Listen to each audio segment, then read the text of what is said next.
السلام علیکم۔ بحیرہ عرب میں سمندری طوفان بننے لگا، سندھ اور مکران کے ساحلی علاقے متاثر ہوں گے، محکمہ موسمیات نے خبردار کر دیا۔ کیا آپ حالات حاضرہ سے آگاہی حاصل کرنا چاہتے ہیں؟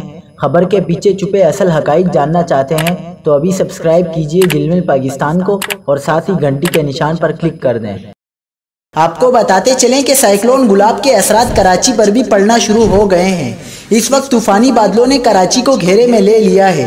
کراچی کے مختلف علاقوں میں رات سے آندھی کے ساتھ تیز رفتار ہوائیں چل رہی ہیں اور شہر قائد کے مختلف علاقوں میں بادل برسنے لگے۔ بارش شروع ہوتے ہی موسم خوشگوار ہو گیا۔ آپ کو مزید آگاہ کرتے چلیں کہ کراچی کو طوفانی بارشوں کے سسٹم نے اپنے گھیرے میں لے لیا ہے، جس کے خصوصی مناظر آپ اپنی اسکرین پر دیکھ سکتے ہیں۔ تھنڈر سیلز بننے کا عمل تیز ہو گیا ہے۔ آپ کو مزید آگاہ کرتے چلیں کہ محکمہ موسمیات کا کہنا ہے کہ طوفان کا رخ شمال مغرب کی جانب رہے گا۔ کراچی، حیدرآباد، ٹھٹہ، بدین میں آج سے 2 اکتوبر کے دوران طوفانی بارشوں کا امکان ہے۔ آج سے 2 اکتوبر تک بادل جم کر برسیں گے، جس سے اربن فلڈنگ کا بھی خطرہ ہے۔